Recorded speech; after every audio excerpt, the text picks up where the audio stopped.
Welcome back to another episode of Square State Sandlot Podcast, and I am joined by my great friend Logan Ellerbeck. Great to have you again, Hey, Log. buddy. We got lots of things to talk about. We are very excited for the border war that kicks off in just about 2 hours, and that is the annual game between Wyoming and Colorado State.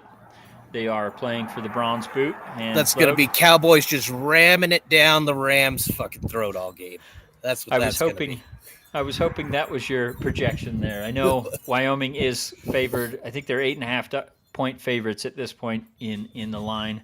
Have you been watching much Wyoming this year? Actually, I watch every week. That's Grandma's big thing on Saturdays. She's a huge fan, and I tell her that she's their lucky charm.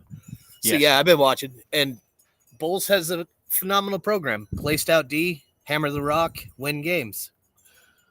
Well, it wasn't looking too good at the start of the season, but I think he has found a few answers in DQ James that has been a breakout. I mean, last I checked, he was averaging 12 yards per carry in his limited playing time.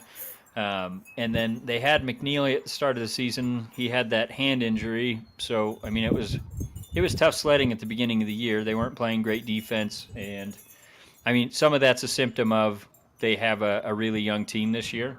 But some of it's also, Craig Bull's offense is very one-dimensional, and if it's not working, you're not going to win games. So you can say the same thing about Shanahan in the NFL, though. Shanahan's 2-28 if they're behind in the fourth quarter.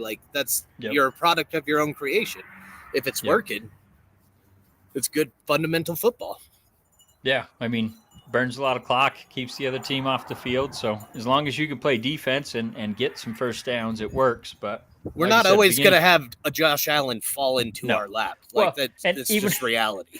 That was the frustrating thing for me is even when he did have Josh Allen, they were still 60th ranked offense in the NFL or in the college football. So it takes a generational talent for him to even commit to throwing the football at all, but it's fine. I did want to say that they did become bowl eligible with their win, not last week, but the week before against Hawaii. We were on a bye last week. Yep, last week they had the bye. It's not looking like they'll have a chance to play for the conference championship unless Boise State or I can't remember the other team they have to have two teams in front of them lose, and it doesn't look like they're probably going to. So I think they need two losses, don't they? I think just they one. They need both of them to lose in order to make it to the championship. Yeah, Boise State, they will play them, so they have to beat them, plus they have to have Boise State lose to another team. So that's what it's not looking promising, but at least they are building something here, I think. Peasley looks like he's a competent quarterback at least. Levi Williams looked pretty good last year for them, and obviously he left for Utah State. Yeah, that's the hard thing. It's hard to build a program now because the transfer portal's so open. So it's hard to say they're building a culture right now. Well, because if they have any talent, they're just going to leave. Why would you stay in Laramie, Wyoming? Because it's beautiful. It is beautiful, but it's cold. It is cold. I'll give you that. And I can't believe you're outside doing this. It's crazy. It's 44 degrees outside today. It's like summer out here, man. Dude, it's warmer there than it is here then, because I'm pretty sure it's only 39 here. We'll take it. Tell you what, global warming sure is nice in this soon-to-be oceanfront property. Oceanfront in Wyoming, that'd be beautiful. Okay, so back to the game. I did want to mention that Titus Wen, last I heard, which was, I believe, Thursday, they said he's trending towards being available for this game. He's obviously their bell cow running back. And then DQ James, he and Peasley, I think they should factor in to the running game heavily. It's constant subbing offense, so yeah. They're all going to get probably 10 touches at least. Yeah, that's the thing that scares me about Peasley is he's very slight of frame, and every time he does one of those rollouts and gets hit hard, I'm just like, oh boy. When you're a big-bodied quarterback like Josh Allen and can run the way that he can, it still scares me when he takes hits in the NFL, but not as much as seeing Peasley that he's literally their run offense in the number one ranked fucking offense right now. He's a big enough guy, but you put a slight frame like you out there, you're just kind of asking for fucking destruction. Yes. So I'm hoping that they can get a little more balance on the offensive side because they're not going to Whelan. pass. They're not going to pass. But hear me out. Whelan in the last game, I think he went 6 for 94 yards receiving. Cobbs he's kind of been disappointing this year. I don't know that it's necessarily his fault. It's just a product of him not getting many targets. Well, when you only throw the ball 18 times in a game, Yeah, he looks like a capable wide receiver. And then you have the tight ends in Christensen and Welch. Both of those guys are stud receivers. I feel like there's plenty of room to grow with Peasley in that passing game, and I think they're going to need it against a team like Boise State. So I hope that they can start to develop that against a struggling Colorado State team. What do you think? The Colorado State Rams? Colorado State. Well, I honestly think this game is just going to be Bowles locking in his game plan as usual. They're not going to try and develop some more play action passes. They're not going to try to get their quarterback hot. They're going to go to Boise with the expectation that they're going to hammer the rock, play decent defense. They did the same thing when they went to the Aggies.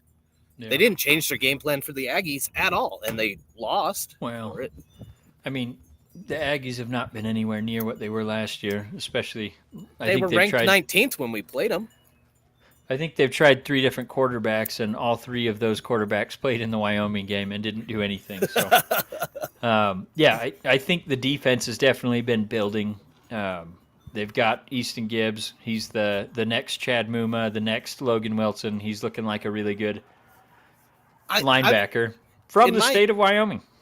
In my opinion, though, football's all about culture. So, yeah, settling in and getting comfortable with the guys around you, trusting your teammates. I used to buy into having an Aaron Rodgers was the key to success, and it'll get you to the playoffs, but it ain't ever going to win you a Super Bowl. Yeah. Period. Culture's what matters, and I think the defense is really settling into what they are as a defense. They have, they have an identity now.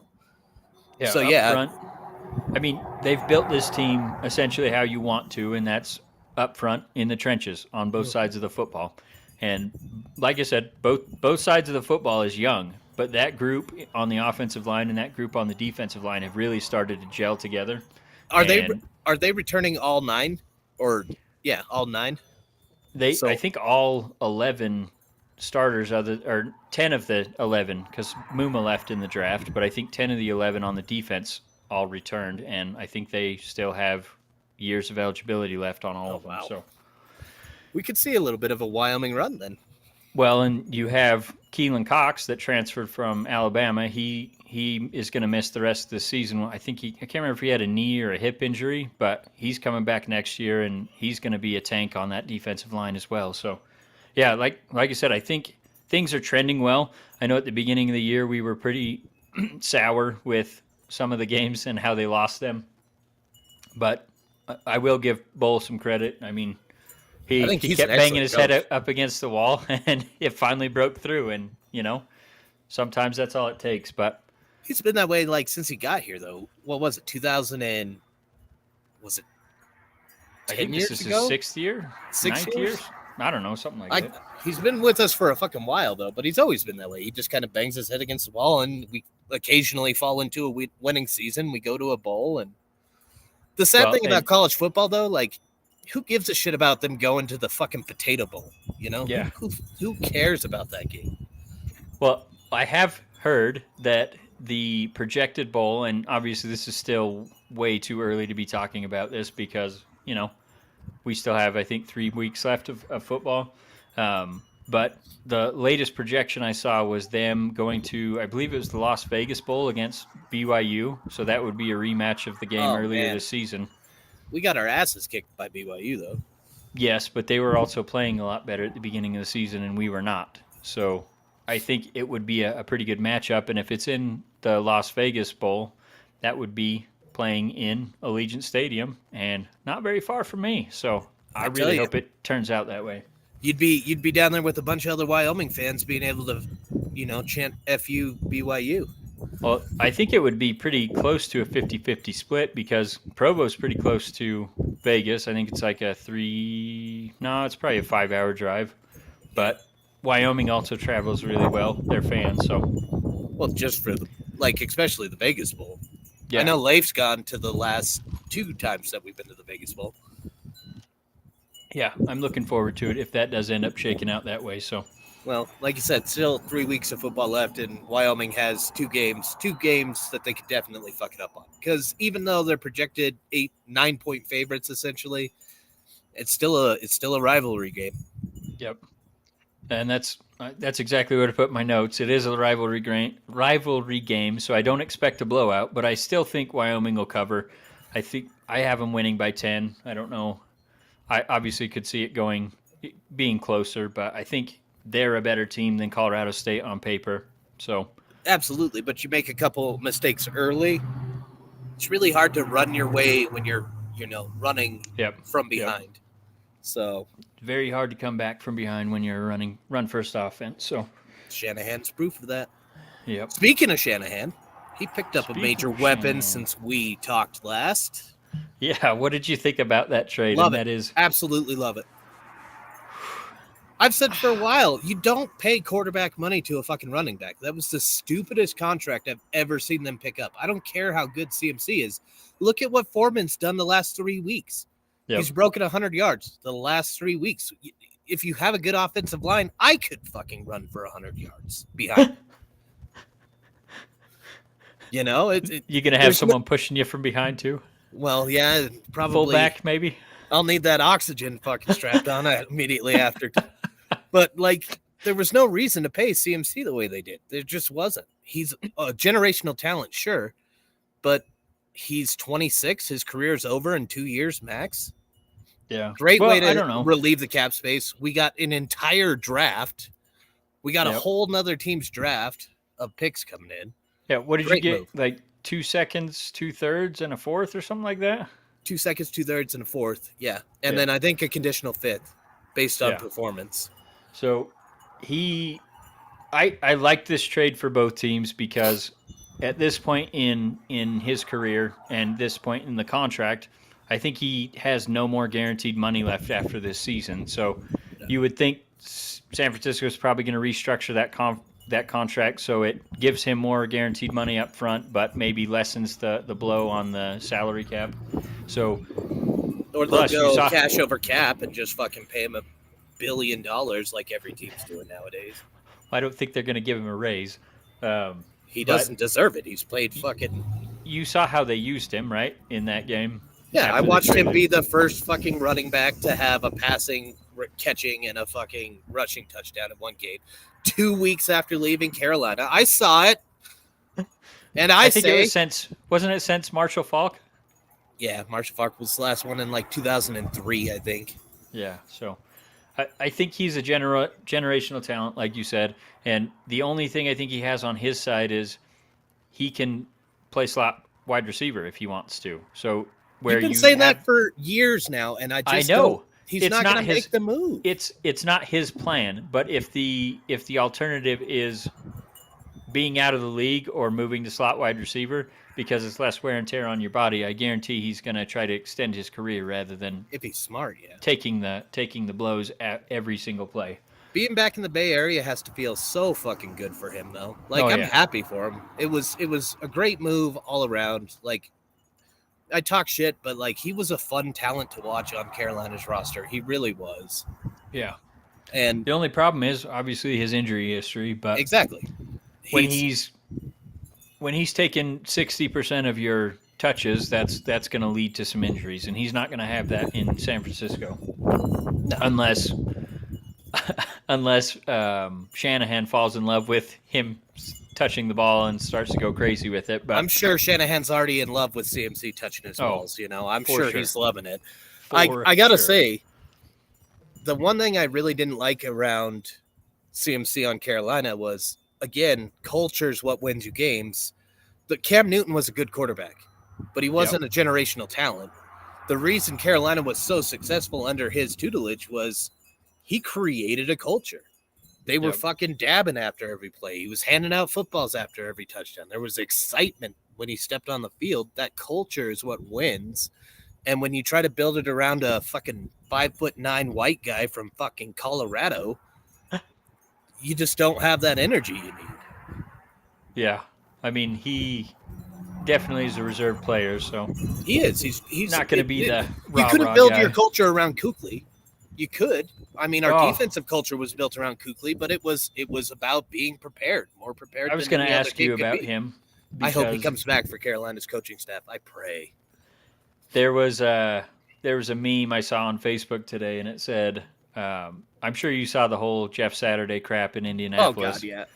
So it said, "If Jeff Saturday can coach, then I want to see this." And it was a picture of Kuechly from his days with Carolina when he was injured, and he was, helping the defensive He was on the coordinator call staff. Yeah, plays and all that. So we they were had him. saying, "Got to get him in." We had him in the building for the last 2.5 years. He left at the start of this season. He was on our scouting department. Yeah, And no, he needs to be on the sideline because he is a he's very cerebral player, knows plays before they're happening, and I think he he will could be a great asset. he will be, if it's not Steve Smith, he'll be one of the first Carolina Panthers that's an actual Carolina Panther throughout their career to make it to the Hall of Fame. Yeah. Although Smitty did get fucking snubbed. I don't know if you saw it or not. He was on the ballot for Hall of Fame this year. Yeah. And he got snubbed. But, yeah, I agree. Kuechly on the sideline would be just an excellent fit. I mean, yeah. And the thing is, though, we have the second richest owner in the league who's from Pittsburgh, who bought a football team to fucking, it's kind of like buying a Corvette. It's to him, it's a money thing. So I don't know how much he cares about the culture of the Carolina Panthers. They did 2 years ago. They did the Ring of Honor. They finally had a Ring of Honor. They brought in Delhomme, Smitty, Jordan, and Wesley Walls. And then this year they didn't bring in anybody. And it's like, why start that and not actually commit to it? Because Hurney had a great idea. Like, you want to honor that. You want to build that culture. And it just doesn't seem to be there in Carolina, which is the reason they're struggling this season. Yeah. The reason they are a shitty team, because they are stacked with talent. They have an amazing offensive line. They have an explosive defense. I want to see Tim Biakabatuka added to that just so people can remember that name. God, yeah, that's a hard name to forget. Moose and Muhammad should be in there. Moose. Like, how do you not have Moose in there? How do you not have fucking Thomas Davis in there? Like, how do you not have some of Mark Fields? They need to get some of those guys. But no, Sam like Mills. you were saying, they don't even have Sam Mills in the goddamn Ring of Honor of their own field, and he's in the Hall of Fame. Like, are you fucking kidding me? You hammer a drum every single home game because of Sam Mills, and you don't have him represented in your stadium. That's embarrassing, but it really is. Like, so, that was. Go ahead. It's sad. Going to the Broncos stadium and looking at the names that they have wrapping their arena kind of gives you a sense of their history. It's a cool thing as a fan. I'd rather not go to that stadium, though. If we had a choice of going to no games or going to the 2 Broncos games we did go to as kids, Broncos were a fair trade-off. Yeah, but I was always cheering for the other team, whoever it was. Well, I think we cheered for the Chargers and the Jets, so that says a lot. Yeah. Well, that was back when the Chargers had LT, so that was fun. That was LT's 2,000-yard season, too. Yeah, but he didn't do much in that game.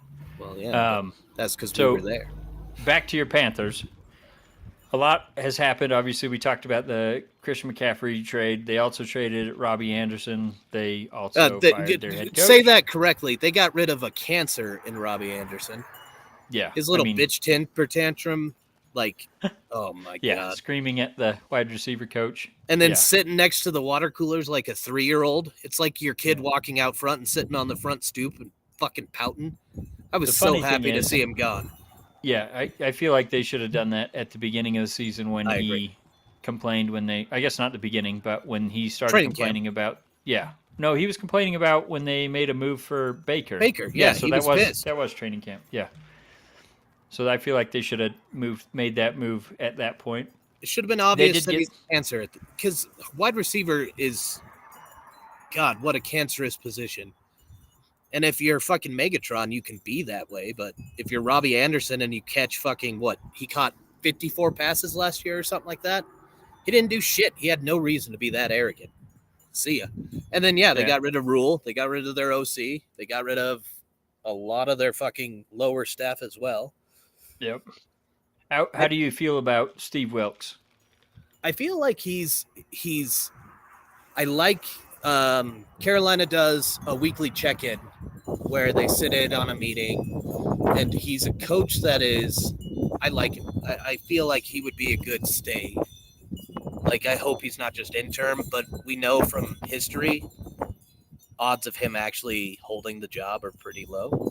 Yeah, most interims don't get to stick around, but I feel like he is due for another opportunity at head coach. His first one. He's doing well too.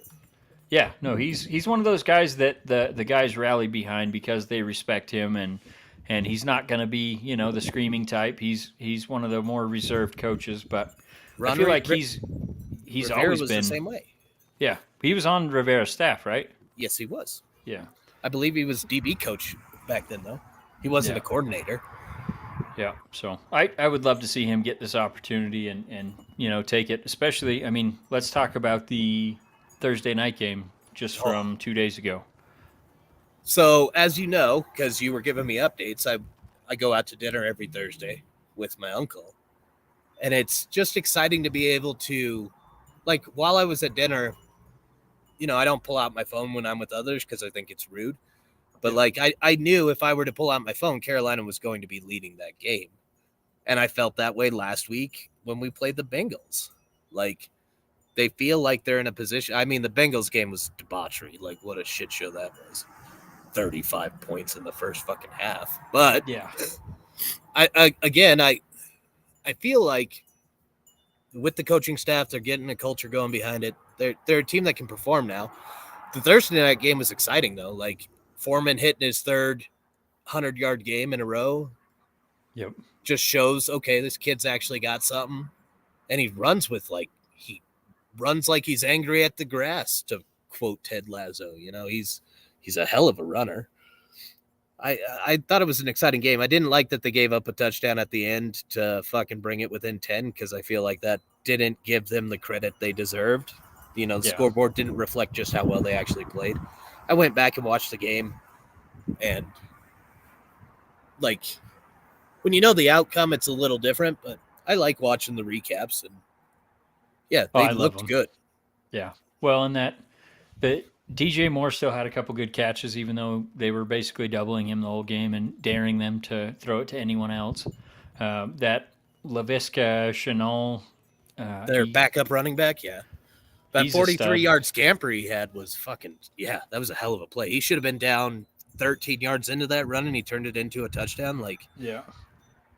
So I saw a lot of things to be excited about. Like I said, your defense looked really good. I told you that going in. I literally told you before the game started. I'm like, Carolina's defense full of studs. You're like, I don't know. They kind of suck. Fuck them. And I didn't say that. Buffalo literally offered us a first, a third, and a fourth for Burns. He's one of the best linebackers for rushing the quarterback right now. I can't remember who else. There was another team that tried to get Burns from you guys. Offered a first. Maybe it was 2 firsts. It might have been 2 firsts. And I think it was no, it wasn't Seattle, was it? I can't remember who it was, but someone offered you guys and you said no. We said no to both deals or both offers. So, if Carolina was punting it on the season completely, they would have got rid of Burns. But that would have been. You can't punt. I mean, where you guys are at right now, you're what, 1 game out of first place because the division's so bad? I know. I don't know, man. We could sneak into the playoffs easily. That's my question for you: do you see a scenario where that could happen? Absolutely. Tom Brady is not Tom Brady this season, and to no fault of his own. Like, how the fuck do you go through a divorce with 3 fucking kids? You've been married for 12 years and have the ability to focus on a playbook and a fucking game plan for the week.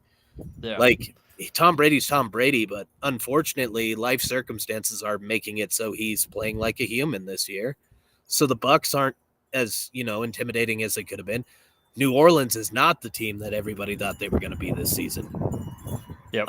And Atlanta's, we just beat Atlanta easily. Made them look foolish. Mariota looked like he was fucking still playing for Tennessee. Oh, man, that was bad.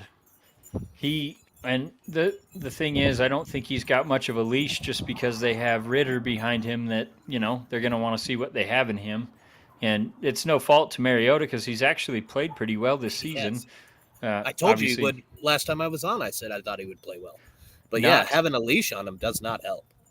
well. You still have to wonder. I don't know if you saw that play where he landed on his back I did. and it got pick six. Yeah.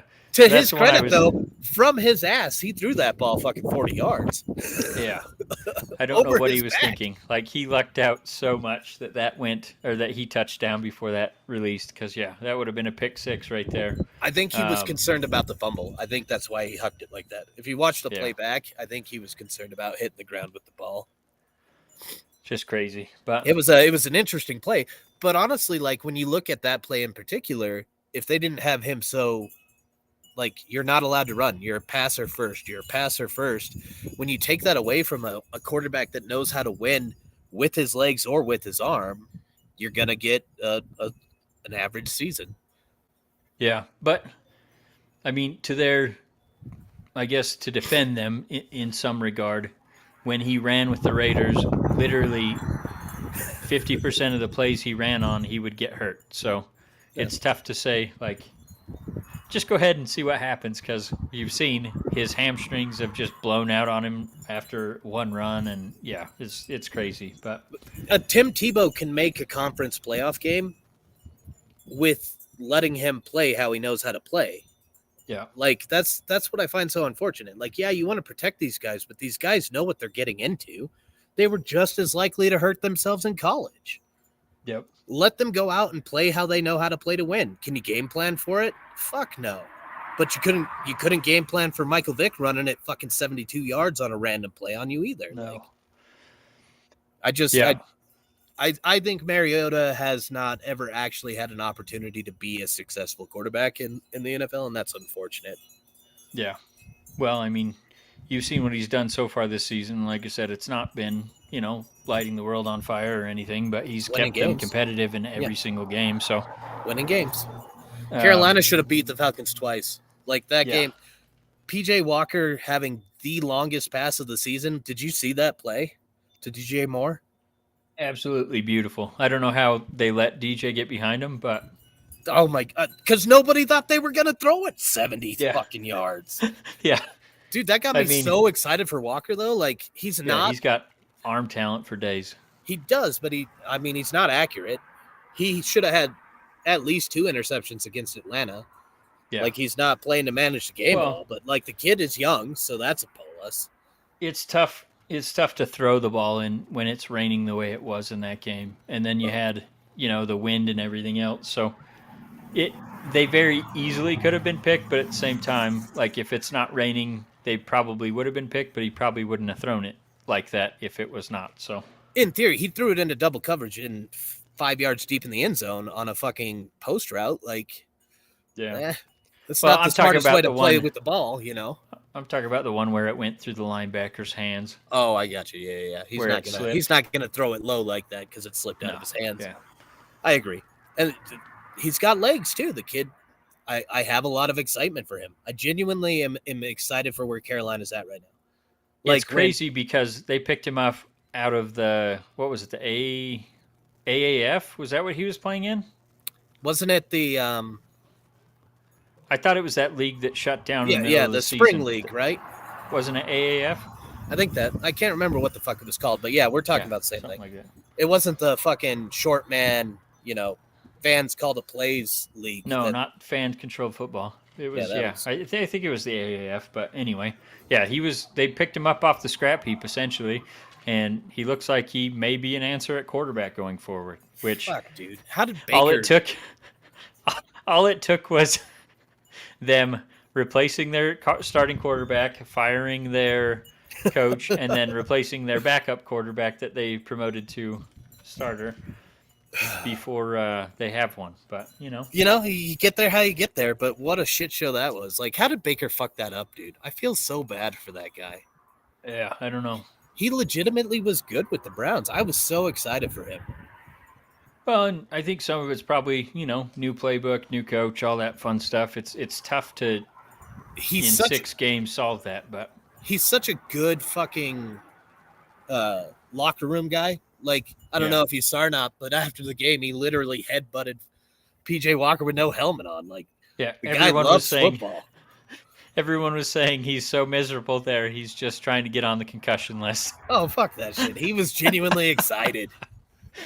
Like, I want that back. I want that. I miss, like, we saw what happened to Cam Newton after a shoulder injury, but even before that, like, I miss that electric football that he brought more than I miss anything else. Well, like, it sucked when he could be. He definitely could be. There's something about, when we cut ties with Smitty, I was so fucking sad, but it was the best thing they could have done for Carolina because it gave the reins to Cam. Yeah. Hopefully we can see something like that happen with Walker as well. Yeah. With cutting ties with CMC.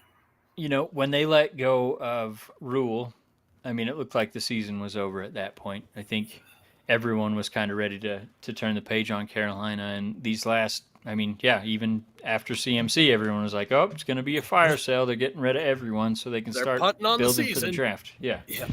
And I've seen more in these last 2 weeks than I've seen from them the entire rest of the season. So it is something to look forward to. Yeah, 3 weeks, sorry.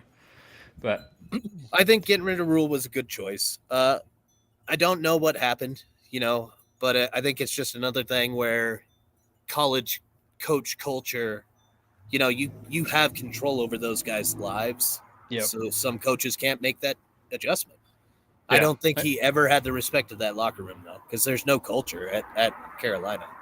And that's the thing. I mean, it's always going to be so much different when you are controlling a locker room of men versus boys.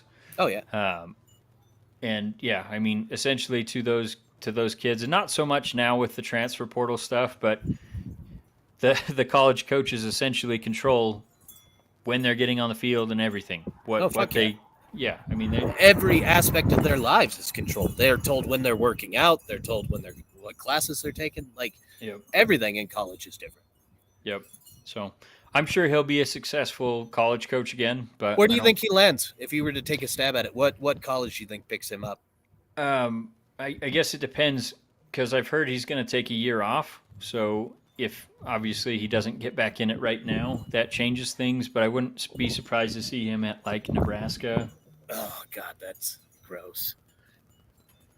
I mean, he's gonna be in demand no matter where he wants to go. So, well, yeah, I mean, you can't really question what he's gonna bring in the college game at all. Yeah. Hold on, I gotta grab my chair. You getting a little cold? I told him he was gonna freeze his ass off being out there. The wind's starting to bite my ass, and I just couldn't handle it no more. It's almost like he doesn't know what Wyoming is. I knew what I was getting into. That's fine with it. I figured you'd be moving. That's fine. Keep yourself warm. Hey, that's a better angle. It's just total blackout on me. Yeah, I'm gonna get canceled for doing blackface or something here. Jesus. You know what else I wanted to talk about with the division, the NFC South, is what happens with Tom Brady after this year, do you think? Do you think he decides he's going to play another? I've seen all kinds of theories, and obviously if, what happened last year where he retired and comes back and then seems like ruined his relationship with his wife. His marriage was probably on the rocks well before that. I bet he came back for the distraction. Yeah. And I don't know. And he didn't want to give up that fucking healthy Fox check he's going to get at $340 million. Either. Yeah. It's tough to speculate, but I would say I think this is his last year on that contract, so he will be a free agent if I'm not mistaken. So if he wants to come back, I mean, it seems like a perfect situation where he can, pick the perfect situation for him. And I think he's still probably a top 10 quarterback in this league. So does this year taint his legacy at all, do you think? No, because I still think, as much as I hope it's you guys that represent the NFC South, I still think they're going to be the team that represents the South in the playoffs. So, I mean, what bad is that? Adding another playoff run to your resume. Obviously, it's Well, not how you would have liked to get it done, he's but supposed to be in the Super Bowl this year if he follows history, yeah. because he's gone Super Bowl, not Super Bowl every year his entire career. So, Well, and they have the talent, so it's just been baffling to me seeing how this season has unfolded for them. So it wouldn't surprise me if they get in the playoffs at like 9-8, and then go in on a run and end up in the NFC Championship team or something, or game or something like that. But no, I really think there's been plenty of rumors him trying to get Gronk to come back to the Bucks. So I mean, maybe that's a potential boost that they'll get. I don't know, but there's been a lot of rumors linking him to Vegas again, with God. the out in Derek Carr's contract, and obviously we have the dumbass Josh McDaniels. So that would be a why did natural they hire pairing. McDaniel? Like, what a stupid hiring. I think Ziegler impressed Mark Davis enough that he wanted him, and that was Ziegler's preferred coach because they go back so far, and he thought he would have a much better go this second time around. That's another interim coach that they should have held on to. Like, that's another Yeah, example of a coach Bisaccia that, for sure. yeah. But Like, I think the argument for him was he was loyal to his guys, and he told Mark Davis in his interview, if I come back, I want Mayock back with me, and I want all my coordinators back and everything. And I think that's why he didn't get the job, honestly. well, NFL, so it's all about, star talent as well, and landing a big name like McDaniels, even though he was a complete failure in fucking Denver. Yep. I think Mark Davis probably, because let's face it, if you have a coach that comes in, makes the playoffs, and he wants to keep his staff, that makes perfect sense when you think about it. Like, why wouldn't you want to keep your OC and your fucking coordinators on staff? Well, I understand getting rid of both coordinators, because the Raiders haven't had a good defense in, I don't know, since 2009, I think was the last time they had a top 10 defense. It's been so long. Was it that long ago? Oh, it's been forever. Who was on that defense? I think it was more a factor that our offense was so bad that teams would just run the ball, and so the defense wasn't out there at all. Because I can't even think of who would have been on that 2009 roster. Sapp would have been the forefront of it. It was. I mean, they had some decent players. Rob Ryan. No, not Rob. Yeah, was he the coach of the Rex Jets? Ryan's brother? Rex. Yeah, Rex is the coach of the Jets. Rob Ryan, his brother, was our defensive coordinator the last time we had a good defense, and that's been forever ago. So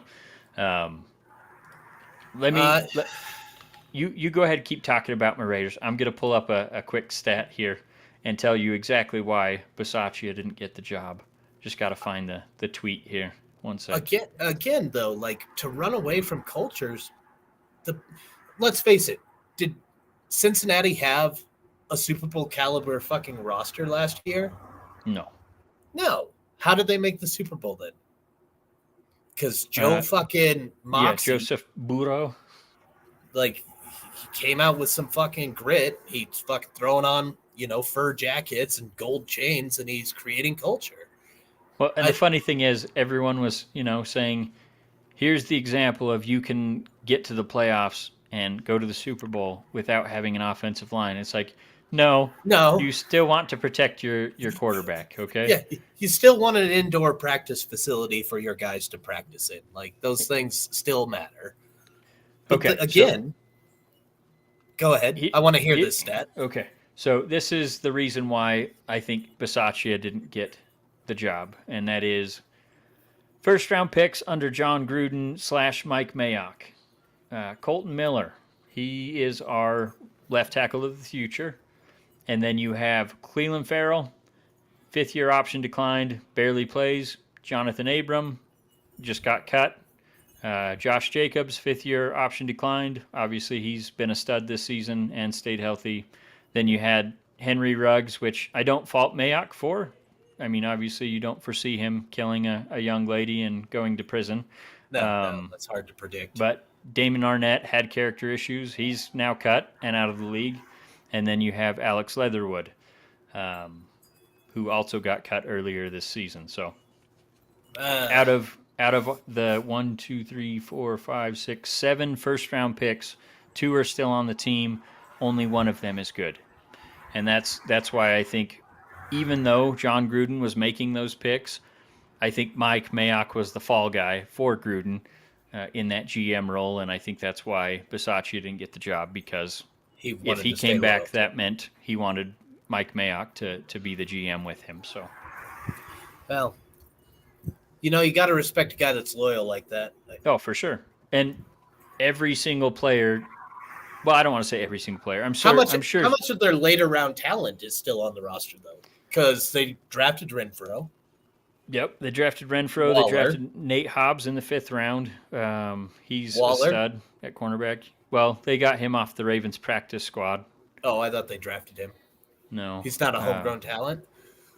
Well, essentially. I mean, they got him off the Ravens practice squad because he kept getting in trouble, so they signed him, and, yeah, he's only played for the Raiders so far.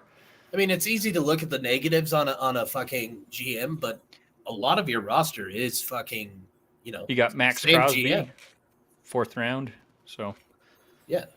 Yeah, you point out the first rounders, but if you look at the later round fucking talent they got. Well, we had quite a few steals in the 4th through 7th round, but I mean, your surefire hits are 1st through 3rd, and that's the rounds that they struggled the most with. Not true. Look at the top talent in the NFL right now. Well, how many of them were actual first rounders? Yeah, but your percentage of hitting in the 1st or 2nd or 3rd should round be is much higher. In theory. Well, even if it's not high, it's much higher than 4th through 7th. Aaron Rodgers would argue the opposite point on that. What's that? He said that talent comes at the later rounds. I think that's where you flex your scouting department, is in the later rounds. Yeah. And yeah, I mean, the rumors were that John Gruden had his own scouting team and Mike Mayock had his own scouting team on separate levels of the building, and essentially Gruden got final say.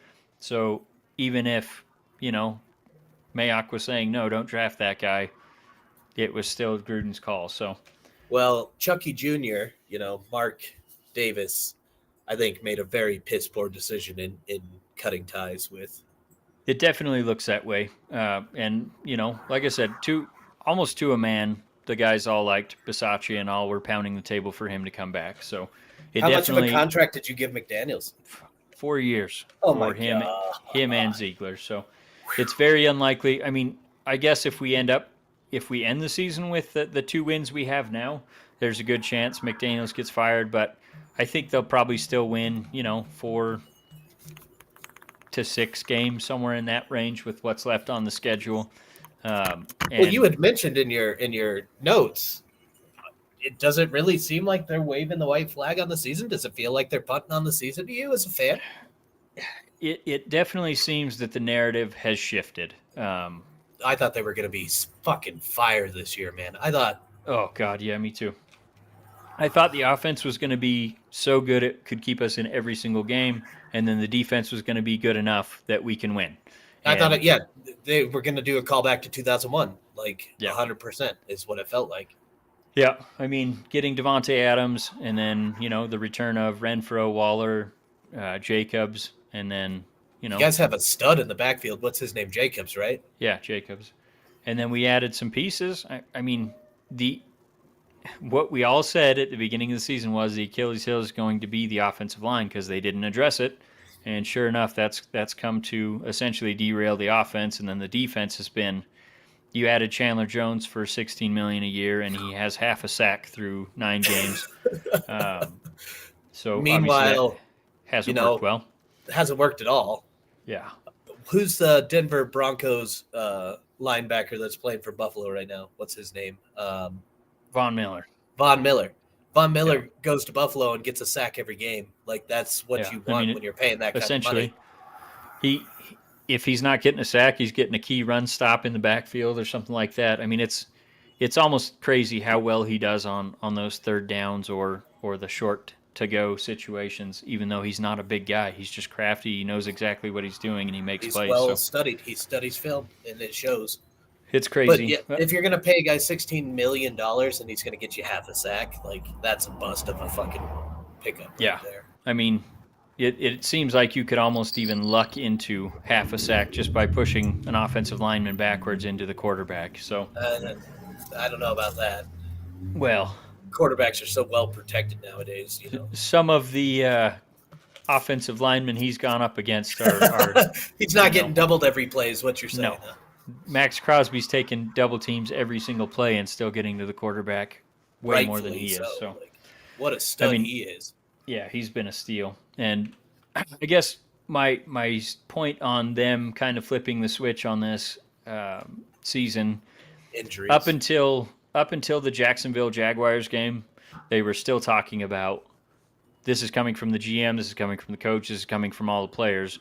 They're still saying we still have everything out in front of us. Everything's out in front of us. We still can. Obviously, it's not the start you want to go to. We can still go on a run. We can still make the playoffs.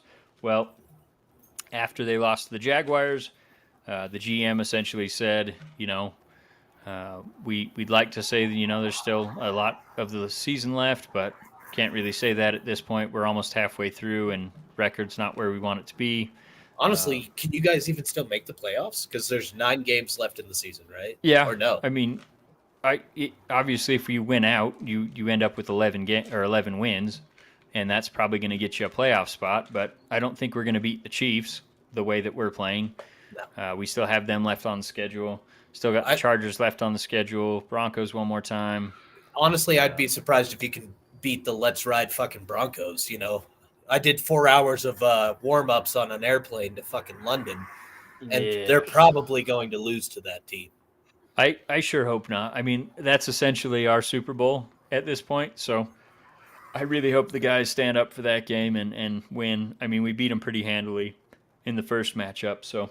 How much of the blame are you putting on Carr? You know how I've been with Carr. I mean, that's why I ask, yeah. I've been a big fan of his just because I remember what it was like pre-Carr. I mean, we had Jamarcus, Walter. I mean, we had a revolving door of quarterbacks between Gannon and Carr. So I know anything we run out there could probably be a lot worse than Carr.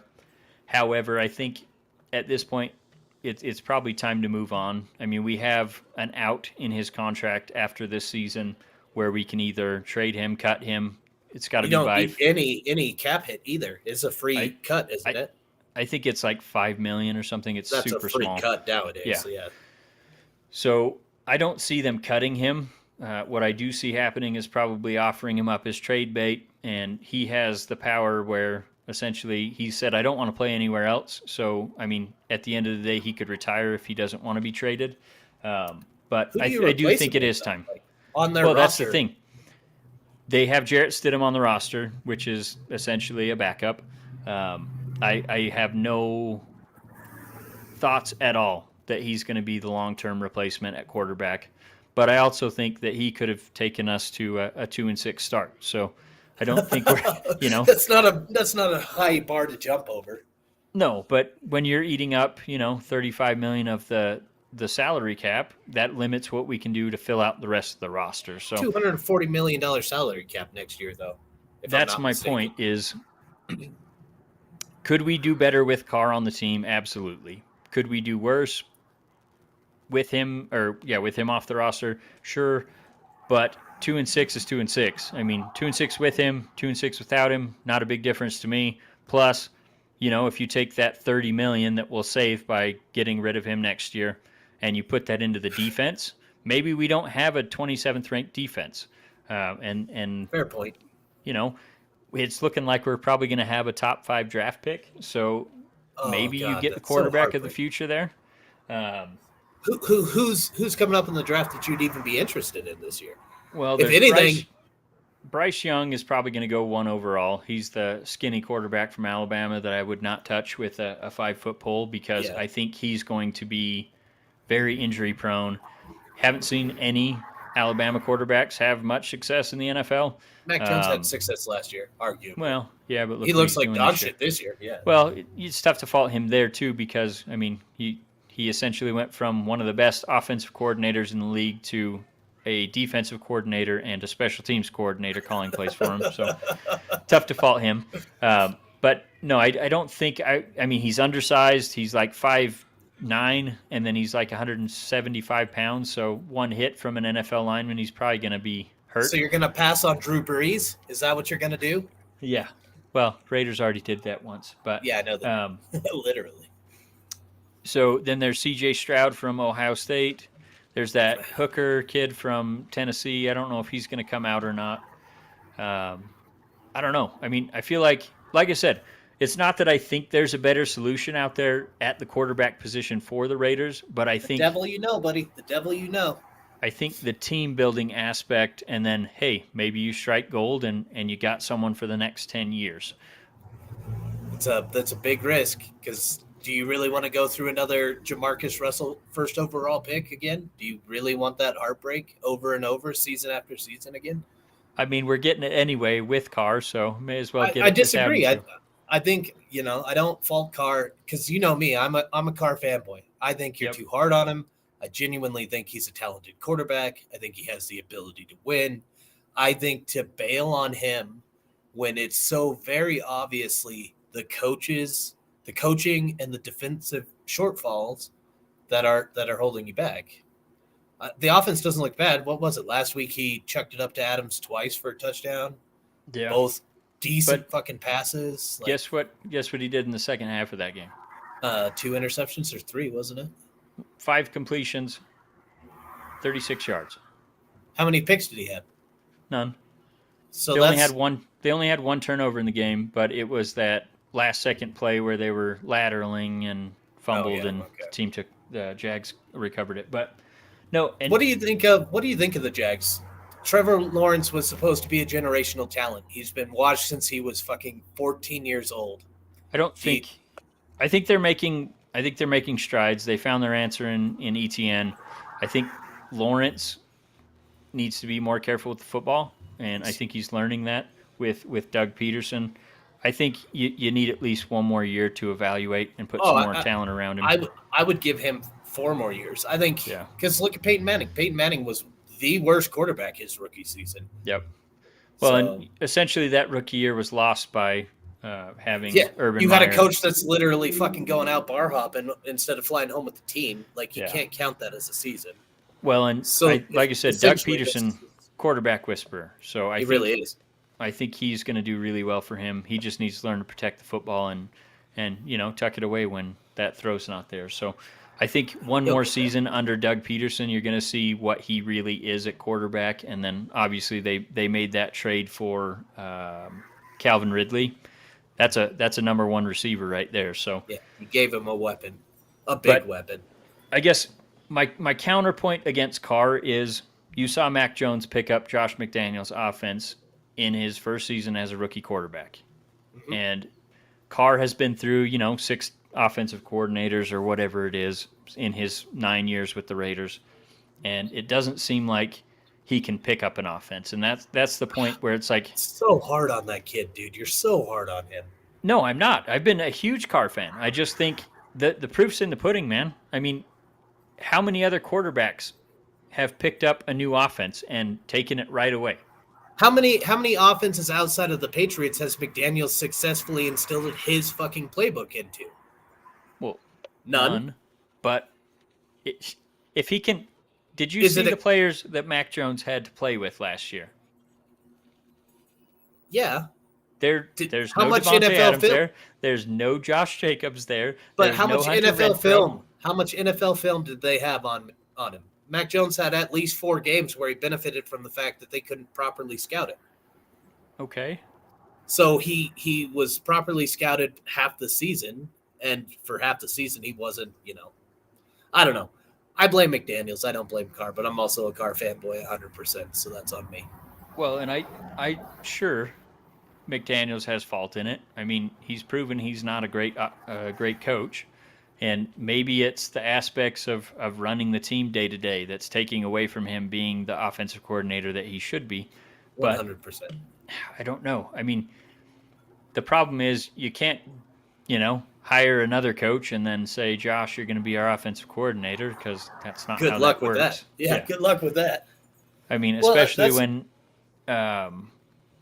what's his name, Belichick is just keeping his seat warm for him when he screws it up. He didn't even bother hiring an OC. He It's knew. embarrassing. Yeah. He knew.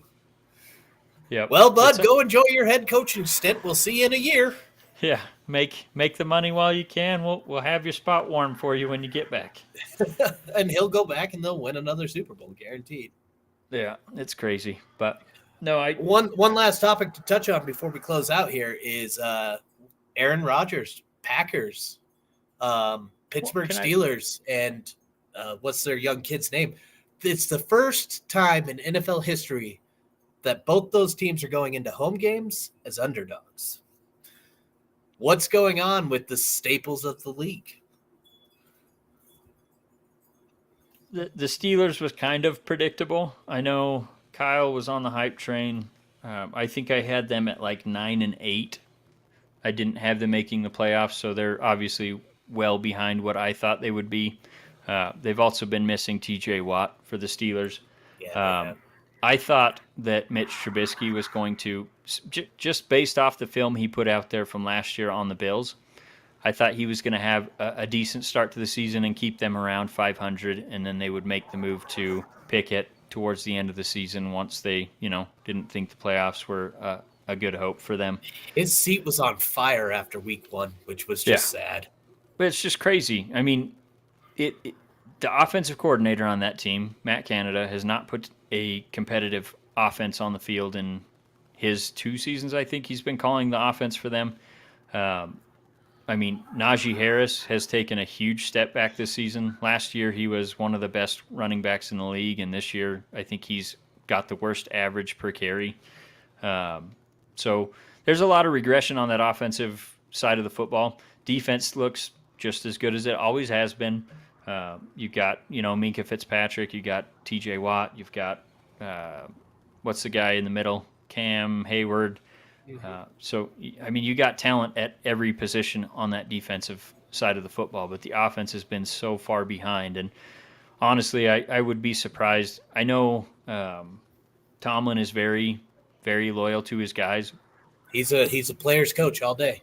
But I would be shocked if Canada doesn't get the axe by the end of the season, and that's their offensive coordinator. So if they can fix the offensive side of football, and Kenny Pickett's shown flashes. I mean, he has legs. He makes good throws. He also makes a lot of boneheaded throws. But if he can clean up the turnovers, they can get a system that actually fits his talents. They'll quit hemorrhaging wide receivers and hopefully turn the page. Obviously, I'm not a huge Steelers fan because they have 6 Super Bowl rings. So my Raiders only have 3, and they were huge rivals back in the 70s and 80s. So, but I do like them because obviously Kyle is my good friend. So I at least kind of cheer for them on the side. It's still Carolina and the Raiders for you through and through, though, guaranteed all day. Yeah, I'm always cheering for the Panthers for sure. And like I said, towards the beginning of the season, they weren't fun to watch, but they're definitely getting that way now. So look, what about Aaron Rodgers? What's going on with the Packers, in your opinion? I really just think they've let a lot of talent go. Oh God, yeah, and they have not replaced any of it. I always screw this guy's name up. Is it Bakhtiari? Bakhtiari. Yeah. He's been struggling with injuries for the last 2 seasons. He doesn't look like himself this year. His career's over. Both of those running backs that are, some of the best in the league, they haven't get touches. Burn. Yeah. What the fuck's up with that? Like, how do you not give a guy that's averaging 6 yards a fucking play the ball more than 12 times? It makes no sense to me, and that's why I don't think Matt LaFleur is under a lot of pressure, but it seems like his seat is definitely warming up because he and Rodgers have kind of, I know it publicly, Rodgers won't admit to it, but it seems like they've butt heads basically since he got there. Well, all season, Rodgers has been saying we make too many little fucking mistakes. Yep.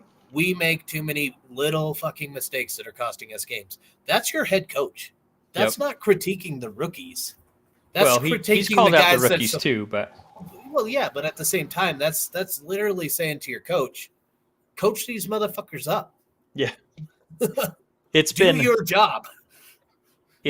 I mean, everyone's saying, this is father time catching up, and I don't see that. I mean, he still can make every throw in the book. Absolutely. So I feel like it's just you don't losing get back-to-back Adams. MVP without having the talent still there. Yeah. And yeah, Davante Adams, huge loss. Yeah, I mean, Davante Adams, he was not going to make mistakes. So Aaron Rodgers always had him to fall back on. So replacing him with essentially two rookies, not making a big splash. I know they brought Randall Cobb back, but he's been Randall hurt. Cobb's had a good season. Yeah, he's been hurt. And so has there's another guy that they brought back, Lazard. Yeah, Lazard's had a pretty good season. Tunyon, he's coming off a ACL last year, I think. I can't remember what it was. I think it was an ACL. So he's probably not up to full speed, but he's a great pass catching and blocking tight end. So they have some weapons, but I think wide receivers hurting them really bad. And then all the little mistakes where Rodgers doesn't have anyone that he can rely on, and then the question marks of not giving your two-headed monster in the backfield the ball is quite puzzling to me. Because they blame it on being behind. I'm sorry, if you're 7 points down, you're not behind. Yeah. They just had an offensive drive, and you didn't.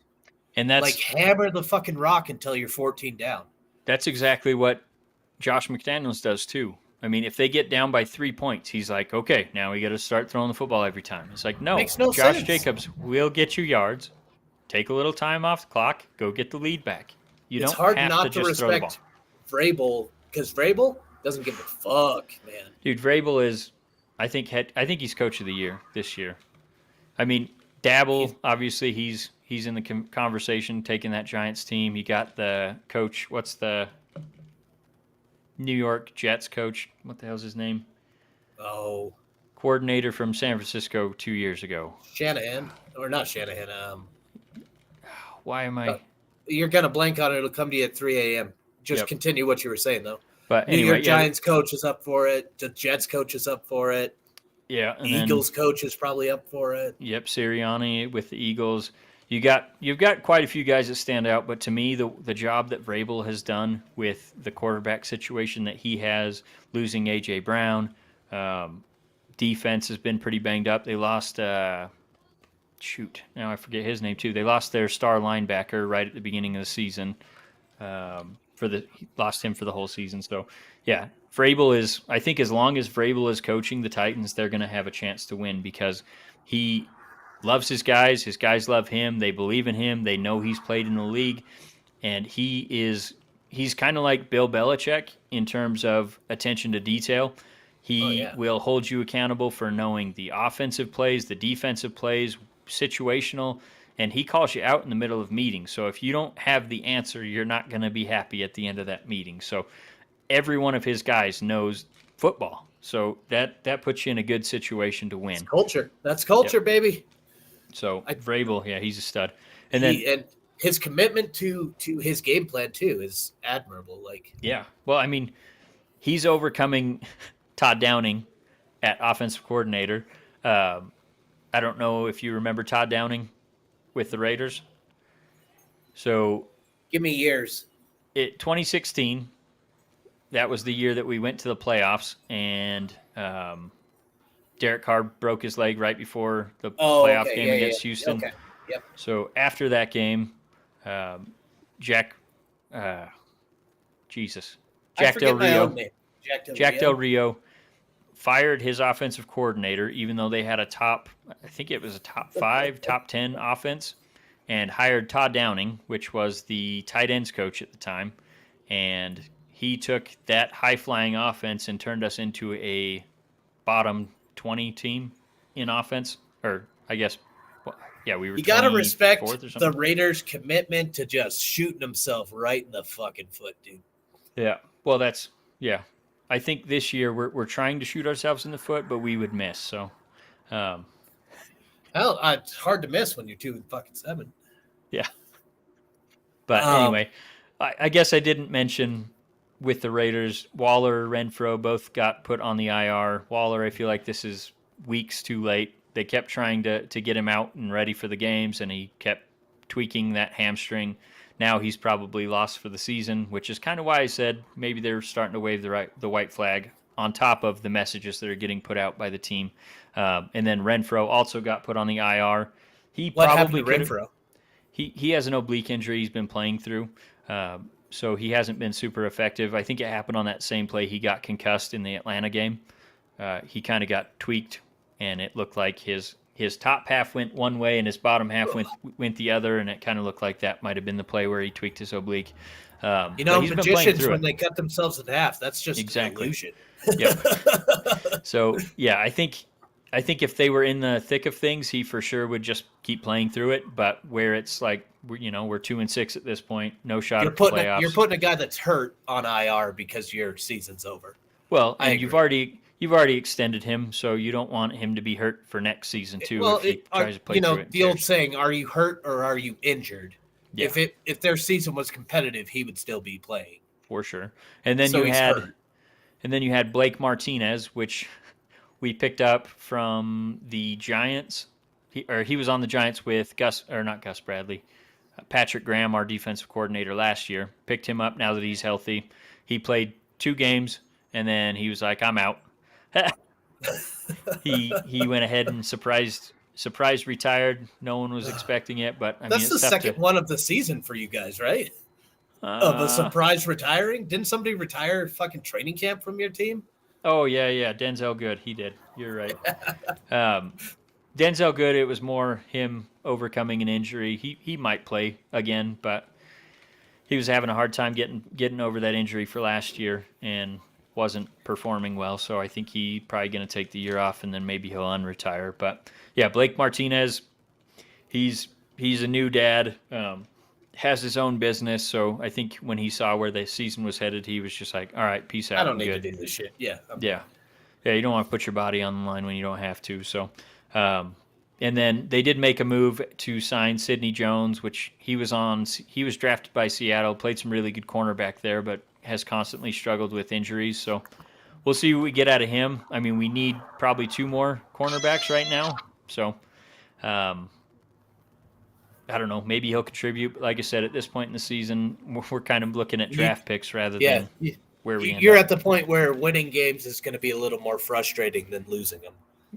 Well, I'm always cheering for them to win, but yeah, for draft picks, obviously, it makes more sense to lose. So I don't want to go through another 11 years of the Raiders constantly being in the top 5, though. I just don't want to see that happen. No, we've burned through enough first-round picks that have not worked out. So hopefully, I don't know.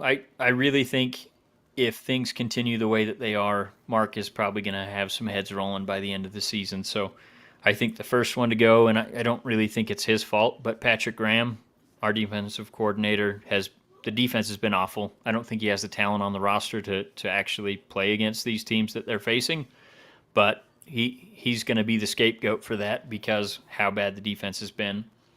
I also took the name of DC. I mean, that comes from the territory.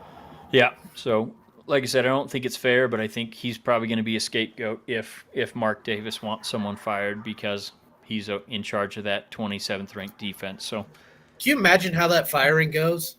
Just, work with me here. You walk into the man's office and he takes off his little backpack. He pulls out his crayons and he starts, "I'm sorry, sir. How dare you? How dare you, gets done sir? Firing, and he just pulls out a little PB&J, and he's fucking needs a little snack after such a hard day's work. You mean P.F. Chang, not PB&J.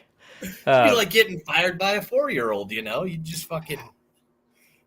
The tough thing is, like, PG he's been good everywhere else he's been, so, like... I understand, you take over defensive coordinator on a already bad defense. It's culture. What is your defense? What is your defense's identity right now? Are they ball hawks? Are they fucking? Are they rushing the Okay. quarterback? Are they, going to put pressure on you? Are they run fucking stuffers? Like, they don't have an identity. They don't have anything. I mean, they have Max Crosby and they They have have, talent. well, I would argue they don't have much. I mean, I disagree. Chandler Jones has There is been not an missing NFL all player. season. There is not an NFL player in existence that's bad. Okay, they're not as good as anyone else on the field. How's that? Jesus Christ, you can't have an entire defense of Ed Reeds and fucking Ray Lewis's, dude. You just Obviously, can't. but if you have one of those guys, do you know how much that elevates your entire God, defense? having both. Can you imagine? Yeah. I mean, those guys were, they knew where to be at every single point of the game. So even if it wasn't them making plays, they had guys lined up correctly, identifying plays before they even happened. Oh, fuck yeah. But you had two coaches on your fucking defense. But that's the thing is the odds of that happening are so low. yeah. You got to build a culture with the players you got. And the fact of the matter is the Raiders, their culture is the kid in the corner forgotten about. Like, they don't have an identity. Yeah. I mean, we have They right have now, talent. we have Duron Harmon, which is, a journeyman safety. We have Trevin Merrick, that's a second-year safety. So both of those guys are not exactly playmakers. And then at cornerback, you've got Averett, and he's getting burned on every single play. He plays 10 yards off the line, even if they need a yard, just so he doesn't get burnt over the top. You got Rock Yassin, that's, he's been pretty good this season. He's making strides. Nate Hobbs he was locking guys down, but he broke his hand and has been out the last 3 games.